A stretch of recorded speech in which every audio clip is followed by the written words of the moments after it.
Hello, everyone, and thank you for joining us. My name is Samantha Johnson, and I am the Assistant Director of Alumni Engagement at the University of Colorado Boulder's Leeds School of Business. Leeds is a top business school offering undergraduate, MBA, MS, and PhD programs, and has an alumni network of over 41,000 strong living and working around the world. We're excited to have Jennifer Daly presenting on Get Things Done, how to run an effective meeting for today's webinar. A few housekeeping items before we begin. First, if you have any questions now or during the presentation that you would like to ask Jennifer, please send those questions through the chat interface. I will monitor questions as they are submitted, and Jennifer will answer them throughout the presentation. As a reminder, for optimum audio quality, we do have everyone on mute except for myself and our speaker. If you experience any technical difficulties during the webinar, please notify us through the chat interface and one of our support specialists will touch base. Lastly, a link to access the webinar recording will be sent to all registrants later today along with a survey link. Now, I'd like to introduce today's speaker. Jennifer Daly is a proud graduate of the University of Colorado Boulder.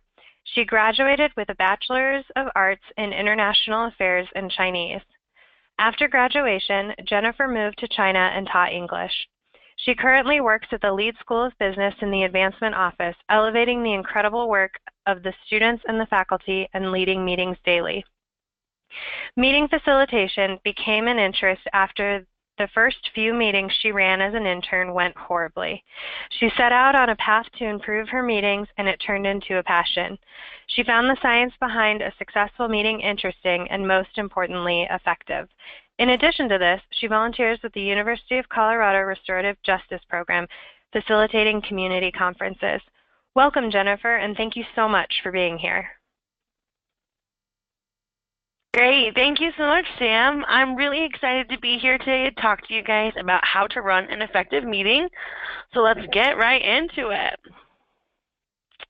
All right, so first I'm just going to go over, the quick roadmap of what we're going to be talking about today. So I'll give you a quick introduction of myself and what facilitation even is. We'll talk about utilizing an agenda pre, post, and during the meeting. We'll talk about some facilitation skills and best practices to get you through your meetings. And then I'll go through some solutions to common meeting challenges that I've seen or people that I've trained have talked to me about. We'll have some time for questions. And like Sam said, I'll also take questions throughout. And then a couple follow-up things and some action items. So like Sam said, I am a proud CU alumna. My first real job here at CU was working at Bear Creek Apartments, where I ran this lovely staff here. One of the things I was tasked with was doing our weekly staff meetings, and I'm not going to lie, at first it was awful. I was terrible. I had no idea how to get from point A to point B. I didn't understand how to deal with conflict or how to, do group discussions. And so my boss very politely asked me if I had ever heard of meeting facilitation, to which I clearly said no. So after that, I started reading books and watching TED Talks and just learning everything I could. So that really started my interest. After that, I did an internship and fellowship with New Era, Colorado in leadership development. And a lot of that was working through, constituent relations, being able to talk to people. We did lots of meeting facilitation training. And I just got more exposure to kind of talking in group settings and leading discussions. After that, I moved to China, where I taught these little nuggets for a year. And I taught ages 3 to 18 and learned a lot about classroom management, which I think sort of helped in my facilitation skills. And now I'm back here at CU, where I work at the Leeds School of Business. I've been really lucky to be able to take crucial conversations training, emotional intelligence training, and also I'm a certified facilitator with the Restorative Justice Program. So this is kind of my journey to finding facilitation. It's not a lot of formal training. It's something that I think is important in our everyday lives, especially when you're you're working on a large team. And so it's just something that I've become really passionate about. So I'm excited to share it with you guys. So let's move to what is facilitation? The dictionary says it's to make things easier, to help bring about or facilitate growth. And that's really what you're doing. You know, as cliche as it is, it's that old roadmap analogy where you're getting people from point A to point B. And there's lots of different ways you can do this, but you know, at the core, facilitation is making this easier for people. And why is it important? So we see all the time that people's number one complaint, you know what I mean, is my meetings are terrible. They don't start on time. They don't end on time. People talk too much. We don't get anything done. And think about your day. I mean, how often are you in meetings? How often do we rely on these meetings to get really important work done? And this is what we have. I mean, look at all these memes of people upset about meetings. So I want to help people change that culture. And I think it's really important whether you work in, you know, the public, private sector on a team of 500 or a team of 5. So with that, let's jump right in to utilizing an agenda. So most people have seen an agenda for a meeting. It's normally what the meeting's called, what time it's at, and a list of topics. Well, I'm here to tell you that agendas should not be just a list of topics. There's tons of information that you should be including on these, and I'll tell you why it's important. So first, you got to have that normal information, the title, the name, the date and time, who's coming, who are your stakeholders, all of that basic information. And then I like to begin with a review from last meeting, especially if it's a recurring meeting like a weekly staff meeting or a monthly team meeting. You're kind of setting the tone and getting everyone involved and making sure, you know, we're on track, here we're at, let's get back into it. So I love to do that in my meetings personally. Not always necessary, but if you can, I would recommend including that. Also topics. Instead of just a list of topics, your topic should have a purpose, whether that's sharing information, discussing something, making a decision. And we'll talk about actionable agenda items in a little bit, but that's kind of where we're going with this is, you know, it shouldn't just be Q1 results. There should be something you're doing, like why are we talking about Q1 results? A time. Include a realistic amount of time for each topic. My favorite thing is when I see agendas with, you know, 3 minutes, 7 minutes, 14 minutes. Someone's really taken the time to think about, okay, how many people need to weigh in on this and what is the realistic amount of time it's going to take us to get through that. Next, include who's responsible for leading each topic. And other possible things include, you know, key takeaways from handouts so people know what they're looking for. And I love to leave room for notes. I'm notorious for saving every agenda from every meeting I go to because I keep notes. And I say, what are my action items? What are my follow-ups? What do I need to remember from this? So I love to put that section on there for people. I think it's helpful, but like I said, it's a personal preference. So with all of this, why is it so important to put this stuff on? It's important to put it on so people know how they're going to be, what they are expected to do when they come to the meeting. And that also includes sending your agenda out ahead of time. 48 hours is really great. If you can do more than that, that's perfect. But really, I think the agenda starts before the meeting. And it starts with getting people prepared so they come to the meeting ready to tackle the issues. So next I want to talk about actionable agendas. And I think this is really, really important. And if you can remember one thing about agendas, I want it to be this. So each item on your agenda should begin with an action word. And these words should frame the expectations of your group. So it's really about telling people what they're expected to do and holding them accountable for those. So these are just some, example agenda items of things we discuss here in the Leads Advancement Office. So we have things like decide, discuss, review, select, and finish. So instead of saying, guest list for leads in the mountains, what are we doing with that? What is someone expecting me to do? We need to decide the guest list for leads in the mountains. So now I'm coming to the meeting prepared, maybe with some ideas in my head of people I want to add to that, because I know a decision is going to be made and I need to be prepared for that. You can kind of look at the rest of these. This isn't an exhaustive list by any means. There's lots of things that we do in our meetings, but this is a really, really important thing to have on there, and I really think it helps prepare people to be the most effective as they can in your meetings. So after you create those actionable items, let's talk about using your team members. So there's two things that are really important when you're creating an agenda in utilizing your team members. And one is don't make an agenda in isolation. So spend some time a week before your meeting and ask people, hey, do you have something to put on the agenda? Do you have something you want to talk about? This is going to create some buy-in. People are going to feel that they're being heard, that their opinions are being taken into consideration when going to this meeting, and they're more likely to be active participants in your meeting because they kind of had a hand in creating the agenda. With that, you should send out a draft before the meeting with enough time for people to respond.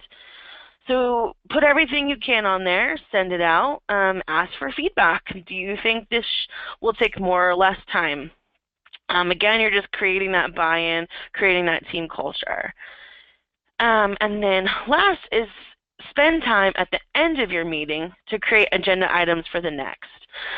So this one can be a little bit difficult if these aren't, recurring meetings or, if this is a one-off, one-time decision. But a lot of times things might spill over into another meeting, and being able to spend a little time in your meeting getting those next agenda items prepared is going to help you keep people active even in the next one so you can review and go back. So I really like to do this for recurring meetings. And then assign participants key roles. If you're facilitating, that's not the end-all be-all. There's lots of ways that people can participate in a meeting. So things like having a timekeeper. I'm horrible at keeping time for myself. I have to have someone do it for me and remind you when I've got 1 or 2 minutes left. The discussion leader, maybe you're not the content expert and you need someone to lead that discussion other than yourself. Someone taking notes, being a recorder, and then also some active participants. So those are all helpful to really create some team buy-in, keep people actively involved. All right, so that's all kind of pre-meeting, post-meeting, but now I want to talk about what you're going to be actually doing with your agenda during your meeting. So I like to say to use the agenda as a bad guy. I think a #1 complaint I hear from people is off topic. We get off topic, we don't keep on time. That's where the agenda comes in, and it's super, super easy to do. So use your agenda as a time constraint. For example, we only allocated 20 minutes to this discussion, and it looks like we're quickly approaching that limit. Let's get some final thoughts so we can move on. So you're sort of passing the blame here. This agenda you've sent out ahead of time, you've got buy-in. It's kind of this social contract that you've created with your team members. And so they've agreed that we're only going to spend 20 minutes on this, and so you're able to kind of steer the conversation the way you want it to. And there's a couple different outcomes here. Maybe the discussion is great. People are super passionate. They're loving it. You're getting great ideas going. Be flexible. Flexibility is important in these situations. So the discussion is effective. You can poll the group to see if more time is needed, but always come back to the agenda. So if we think we need more time on this topic, we can give it 10 more minutes, and we can push topic X later, or we can cover topic Y via email. So always kind of bringing it back to the agenda and making sure that you're keeping everybody on track and they know that there are consequences for going off course or moving off topic. Something I think is also really important is to park the discussion. So a lot of times we'll be in a meeting, things kind of go off topic, and you're afraid that if you pull the group, people will say, yes, I definitely want to keep talking about this random thing that has nothing to do with our meeting. This is a park it. So park the discussion for later and come back. I would say 90% of the time in my personal experience, when you revisit the topic, the group realizes it was a tangent and really had nothing to do with the conversation. So when you put a little bit of time in between, people are able to sort of self-facilitate there and realize that maybe it wasn't an important topic. So yeah, I think that's really a helpful way to use an agenda. Like I said before, own your time changes and acknowledge when things get off course. People really appreciate that, feeling like they have some ownness in what's going on or are brought along with you, and you're not just making decisions by yourself. So if something does go off course, just say it. Be like, hey, you know, we spent 5 more minutes on that. Where are we going to make that time up, or are we going to stay late? Put it to the group and let them make the decision. And then I like to put the most important topics at the front of the meeting and not leave big decisions to the end. This helps meetings start on time. This helps make sure that things happen and decisions are made. So this is something that I like to do. Again, personal preference, but I would definitely recommend it. All right, so I want to go through just a couple quick examples of what I think an agenda should look like, and then I'll take a couple questions. So the first one we have here is that list of topics. No times, no information, no expectations, just timeline, process, moving forward. I have no idea what's going on here. What am I expected to do? On the other side, we have an agenda that has a clear purpose, so I know exactly what I'm going to be expected to do, what's going to happen afterwards. And then we have all of our sections with some times involved. And I also provided some questions below to get people thinking before they came to the meeting. So they're not doing a ton of brainstorming. This meeting was really feedback oriented, so I wanted people to come prepared with their feedback ahead of time. So yeah, I have an example like this in the handouts, so no need to quickly write all of this down. You'll see this later. But yeah, if there's any questions at this point, I'd love to hear them. Thanks, Jen. We do have a question specific to agendas. So what if someone doesn't agree with the agenda items?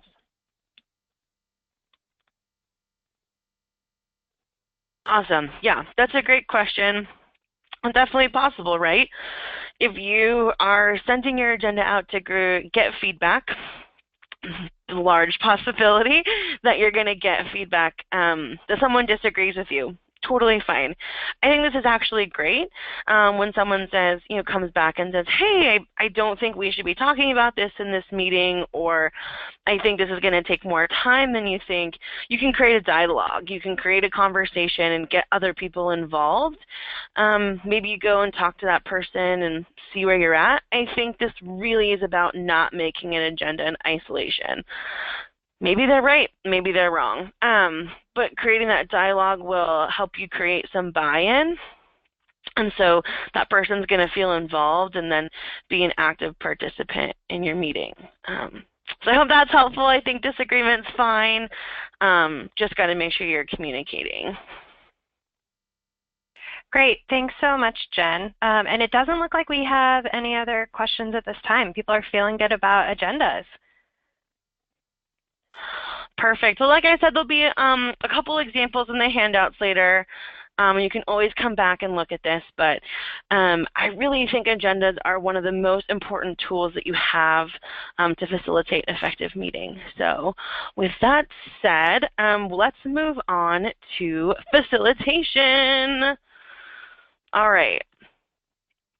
So facilitation. I want to preface this by saying we're going to talk a lot here about the facilitator's job, but I think a lot of this information is transferable to any participant role in a meeting, whether you are attending a meeting and planning and not speaking, or you have a lot of opinions and you want to be heard.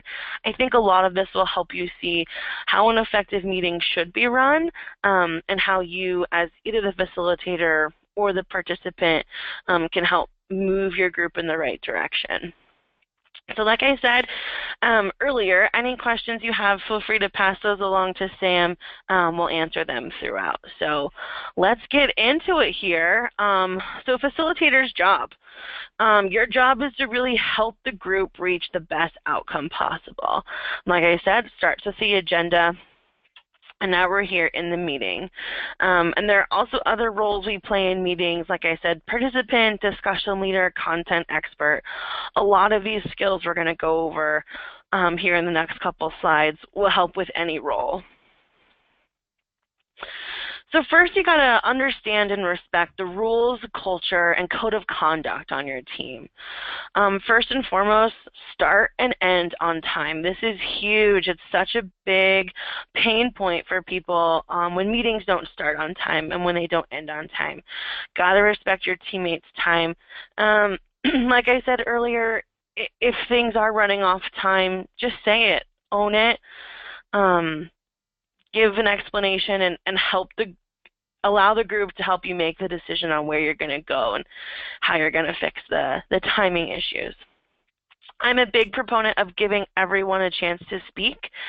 I like to do, give me 2 words on the last thing we did, or what's your, 1-minute reaction to this new information. Even if it's not something that you're going to write down or remember, just giving everyone this space to speak will help them be active participants for the whole meeting. And set expectations. Tell people what's expected of them and what they in turn can expect of you, and then follow through. For example, when you're asking people to make a decision, let them know we're making a decision using consensus today. So I'm going to, take everyone's opinions. We're going to make a decision in this meeting. If you say that, you've got to follow through. If things get off course and you're not able to, you're going to lose some credibility, and it's hard to build back up. So if you're going to set an expectation, really, really try to follow through on that. I think that's huge. All right. So like I said, facilitation, we're getting them where we're going. So first thing we want to do is get the information out. You want to make sure that every stakeholder in your meeting has all the information they need to have a great discussion, to have a great, decision-making process. And so really think about that before you start. What do people know in order to participate to their full ability? And maybe that's some pre-reading before the meeting. Maybe that's 5 minutes at the beginning of the meeting to get some information out, or to give people time to read something you've given them. So really, really think about this before you start a group discussion. I am a huge advocate for sending out pre-reading, but I know it's hard. We're busy. We've got tons of stuff going on. We've got emails flying. So even if it's just taking 10 minutes to say, hey, hope everyone saw this email. If you didn't, let's read it now, can help you ensure that people are getting the information they need. Next, we're going to track discussions and solutions. And this is really where the facilitator can shine in the meeting, and this is their most important role, I believe. So what a facilitator needs to do is be able to listen to the group, kind of digest the information that's coming out, and track where you're at. Gauge where the conversation is. And there's some skills here on the next couple of slides that we'll talk about, and they'll enable you to do this effectively. So before we go through these, there's a handout at the end with all of these skills on it, so no need to hurriedly write them down or take a screenshot. There's a nice PDF that you can download with these. So, and this is from the book, The Facilitator's Guide to decision making. So I'd really encourage you to read that book. There's a lot of detail on these skills, but we'll quickly go through a few. So a lot of these skills are about getting the information, understanding what people are saying, and then showing them what they're saying. So things like paraphrasing, when you're using your own words to sum up the thoughts of your participants, shows that you're hearing, you're actively listening to your team, gathering ideas. So this is pretty much about brainstorming and holding judgment, so people can really have some open space to just throw those ideas out before a more narrow discussion begins. Stacking is amazing for meetings where you have 10 or plus people that all want to participate. It seems so simple, but just saying, okay, Sally's going first, Kevin's going second, Jen's going third, puts people at ease and assures that they'll get their turn, and it'll kind of help you maintain order in the room, knowing that people don't have to jump in and interrupt each other just to make sure their voices are being heard. And then things like encouraging, where you have a general invitation out and really try to hear all the voices. We also have things like listening for common ground. This is really important in conflict management. So if you start to see that there's some polarization happening, you can intervene and summarize and restate the points that people agree on, which kind of helps to bring some understanding into the discussion. We've talked about using the clock. That's kind of similar to using the agenda, where you can say, you know, we've got 5 minutes left. I want to hear from people we haven't, or I want to move on. So using the clock, people all want to make sure that things are on time, so that's a good one to keep in your back pocket. Yeah, things like reflective listening, asking for prior knowledge, you know, getting people to put as much content into the discussion as you can. After the webinar today, you know, spend some time, look through these skills and see which ones you think are going to be really impactful for you to use in your next couple meetings. So after you've tracked the discussion, you kind of see some solutions coming out, you're ready to make a decision.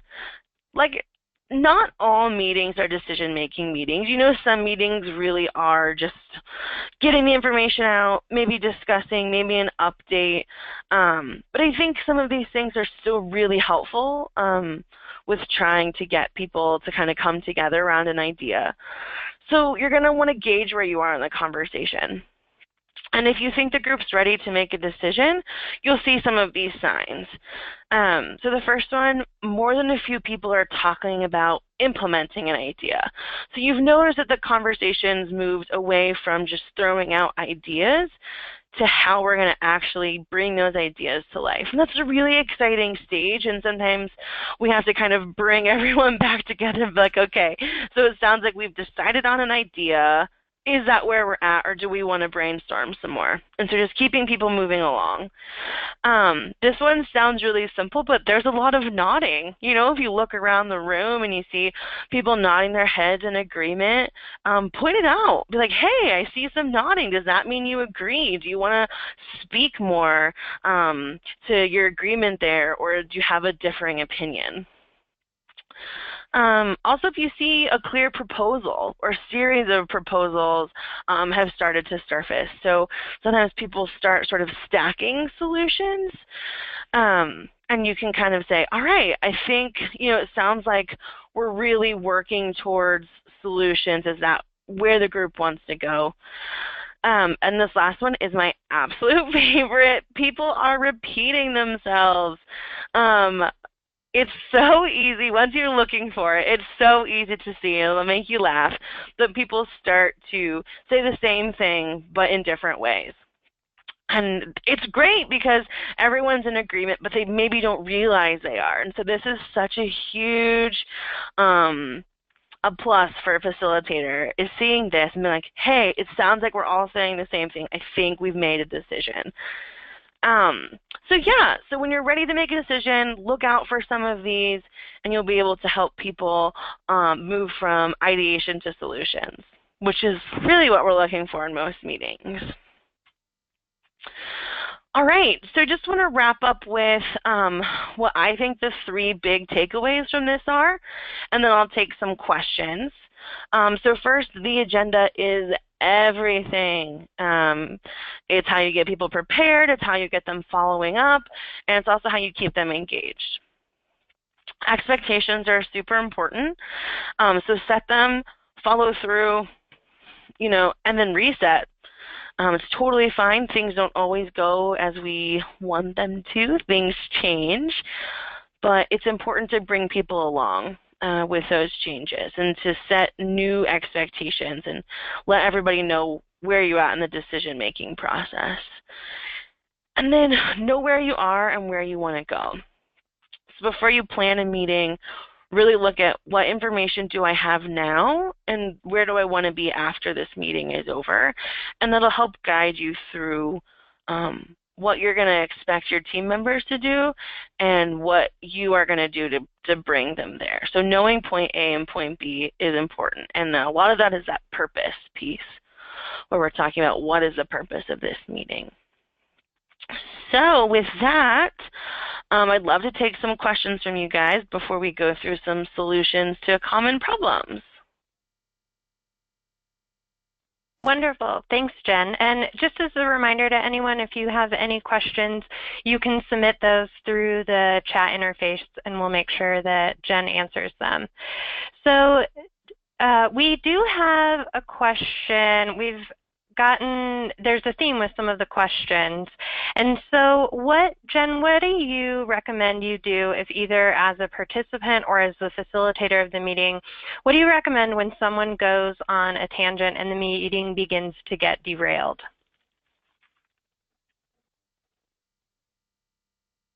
Yeah, so this is something you see pretty often, and a lot of times people will tell me it's a repeat offender.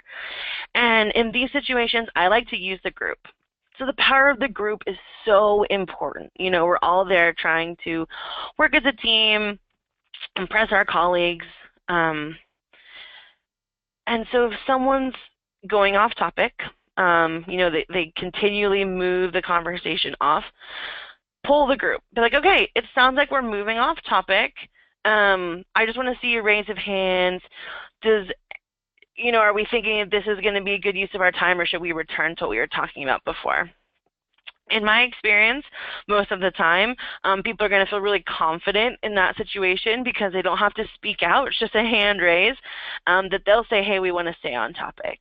And that'll kind of signal to that person that they're kind of going out on a limb away from the best interest of the team. Another thing you can do is use the agenda if you don't want to pull the group. So, hey, I'm really excited. It sounds like you're really passionate about this and you want to move on to this topic. I want to respect everyone's time, and we had allocated this time to talk about topic X. I'd love to park topic Y to the end of the meeting. Is that okay with you? You might get a no, but I think most of the time you'll get a yes, it's okay, because you're kind of giving them this sense that you're going to come back to them and what they're saying is important. So I would say that using the group and then using the agenda are really effective tools in bringing people on topic. Awesome. Thank you. That's really helpful. What do you do if someone does not want to respect the rules that you've set in place for your meeting?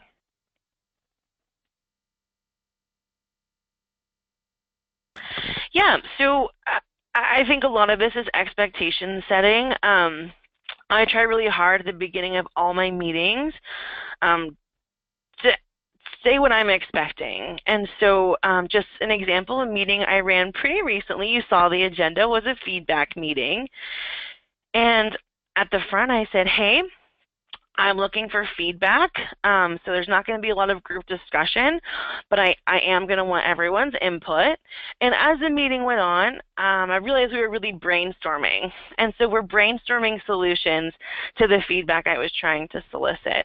And so I paused the meeting and I said, hey everyone, I just want to return to the expectation that I set at the beginning that I was asking for feedback.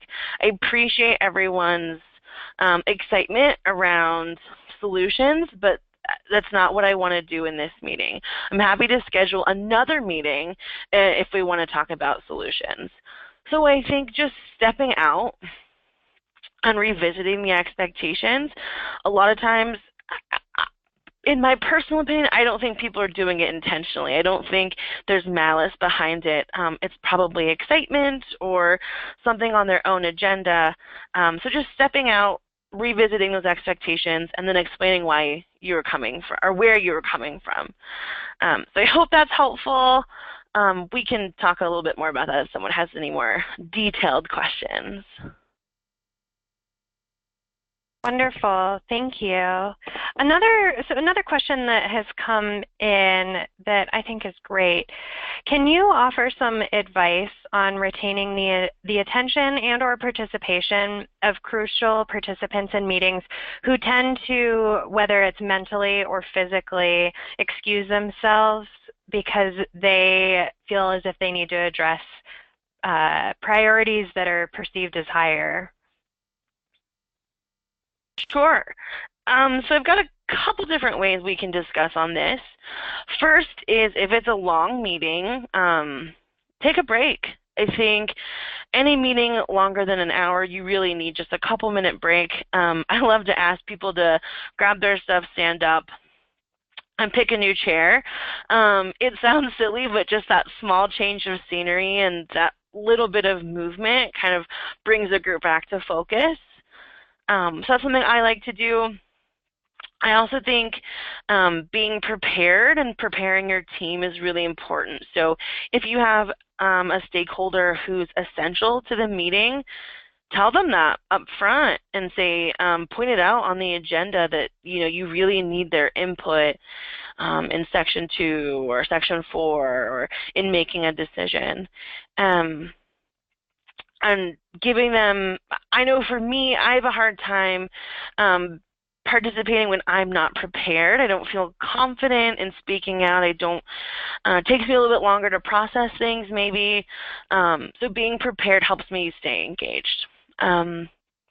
And then the last thing is give them a role. Have them be the timekeeper, have them be the note taker. Might not be fun at first. There might be a little bit of pushback, but giving them an important role, making them, a key stakeholder in this meeting will help them keep their attention. So I hope one of those is helpful. Thanks, Jen. So we have one more question around facilitation for you. And the question is, do you have specific ideas to encourage someone to participate in a meeting who doesn't like to speak out in a group setting? How do you encourage that input?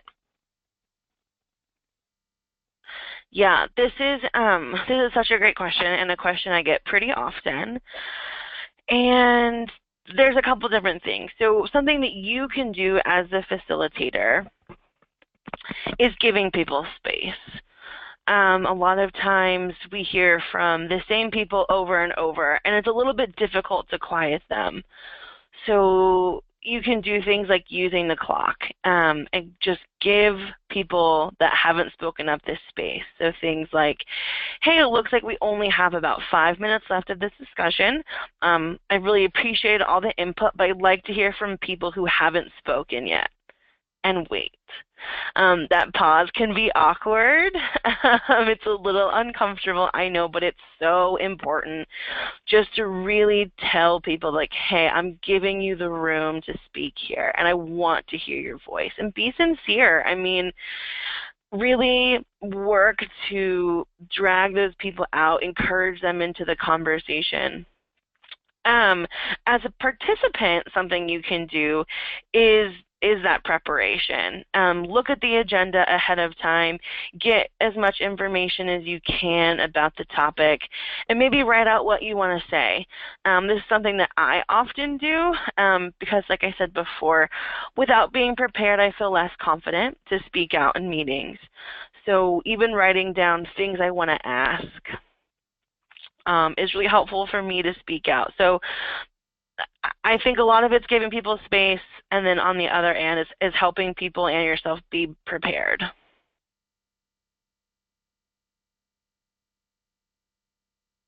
Great. Thanks so much, Jen. And I think that's all of the questions that we have at this time, but I know that we'll have more time for questions at the end as more come up. So feel free to continue to submit those. Perfect. Well, with that, we'll move on to some solutions to common problems. So I've put a couple in here, and I can discuss them quickly, and then if any more questions pop up during this, I'm happy to take those. So we've touched on this a little bit, but it's dealing with difficult team members. This is one that I get all the time. I'm having problems with so-and-so. I don't know what to do. So it sounds easy, but it's not. Understand in advance and mentally prepare. These situations are difficult. It's never easy to tell a team member that they're kind of an outlier or that they're jeopardizing the effectiveness of your meeting. And so be ready to have that conversation. Maybe write some things down, maybe look at those facilitation skills and say, okay, if this happens, I'm going to try stacking, or if this happens, I'm going to try sequencing, and really preparing for that. Next is, really set those ground rules up front and manage expectations. Things like telling people, hey, I'm really only going to let people have 2 minutes to speak. It's not that I don't want to hear you, but I'm trying to keep us on time. And so that'll kind of help rein those people in. Like I said before, use the power of the group. If someone is trying to change the topic or the agenda, use group consensus to keep your meeting moving forward. And this is so important, and I really want everyone to remember that people may be difficult if they feel like they're being marginalized. It's possible they're being difficult because they don't feel their voice is being heard. So maybe a little bit of mirroring, a little bit of paraphrasing, really speaking to that person and letting them know their voice is heard will allow them to kind of back off a little bit and maybe give up a little bit of control. This is honestly a genuine concern, and if you see this happening pretty often, it should be addressed by you or the entire group. So maybe when someone's being difficult, just come at it through that lens. That's what I try to do, and see how you can make them feel like they're being heard, because oftentimes that's why they're speaking out so much. So I think that's really important. And this is another one, I said this earlier, meetings that don't start on time. I think number one complaint that I've personally heard. And so a couple of things I like to do is have important content at the beginning. Put it on your agenda and send the agenda ahead of time. Let people know that, hey, my meeting is starting at 9, and at 9:01 we're talking about this really important thing, and if you miss it, you miss it. Second thing I like to do, if it's kind of a, not just one person is late, but a few team members are late, discuss with them what the consequences are. Discuss with them what item will get less time because of the late start. So things like, hey, we started the meeting 7 minutes late, which means we need to carve 7 minutes out.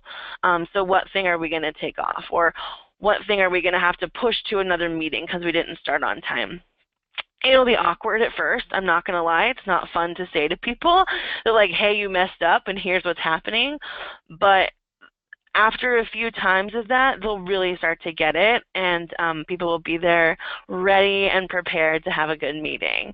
So yeah, those are a couple things that I think are helpful to start meetings on time. So those are my two kind of most common problems that I get asked about, at least. I have a few other examples here, but if anyone has any questions, I'd love to take those. Thanks, Jen. Yeah, we do have a couple questions. One question that came through is, how do you decide if a meeting is necessary? So this individual has often heard the complaint that a meeting should have been an email, that it wasn't a good use of time for everyone to come together, but this could have been accomplished another way. As you're preparing for a meeting, how do you assess the need for a meeting? Sure, great question. I've been to a few of those myself. Number one is start with the purpose. why. Like, really sit down and try to write in 2 sentences why you're having this meeting. If you can't do that, chances are that there's no reason to have it. If you've come up with your purpose, you feel like, I think we should have this, but I'm still on the fence, start creating that actionable agenda. Put some action items in. If you look at your agenda and it looks like, okay, the first one is Jen telling people this, Jen telling people that, Jen telling people X, maybe not a great use of everyone's time. So being able to see things like discuss, review, decide, finalize, when you see there are real action items with your topics and things that need to be accomplished, I think you'll feel more confident that your meeting is necessary. That's so helpful. Thank you. One other question for you. What if someone doesn't want to speak up because they're intimidated by their boss or someone else in the meeting? Any thoughts to help on this? Yeah, so this is something that I've definitely struggled with in meetings, especially because while I love facilitating meetings, I am not always a discussion leader or facilitator, and it can be intimidating to be a participant and not know how to speak out. So something that I do is to prepare my statements. So look at the agenda, look at the topics, like, okay, is there things I really need to know or things I really need to say, and write them down right on my agenda. Sometimes just having the words there makes you feel a little bit more confident about speaking out. Another thing I like to tell people is maybe start with a question. So some people feel most intimidated speaking out when they're being asked for an opinion. And so start with a question, even if it's a question you know the answer to or really doesn't, matter in the grand scheme of things. Sometimes just having the ability to say, hey, sorry, can you repeat that? Hearing your voice, getting your voice out there, feeling safe in this space can help you build up some confidence to state an opinion. So I hope those couple of things are helpful. That is so beyond helpful. Thank you. Thank you for all this information. And I believe that is all with our questions. So is there anything that you want to say before we close out for today's webinar? Yeah, I just really want to thank everybody for coming on today. For everyone who's going to view this later, really appreciate your time. I really hope that the information is helpful and that you can take a couple of things out of this and make your meetings more impactful. So we do have a couple of handouts, and of course they have action items. So one is a checklist for your next meeting, just some things to think about. Those facilitation skills I mentioned are from the Facilitator's Guide to Participatory Decision Making and an example agenda. So I hope all that's helpful. Thanks again for letting me talk to you about something I'm super passionate about. And thanks, Sam, for having me. Awesome. Well, thank you, Jen, and thank you so much to everyone for joining us for today's presentation. And Jen, again, thank you so much for all of this great information. To view upcoming webinars and request previous recordings, please visit our website at www.colorado.edu/alumni/webinars. Have a great rest of your day and go Buffs!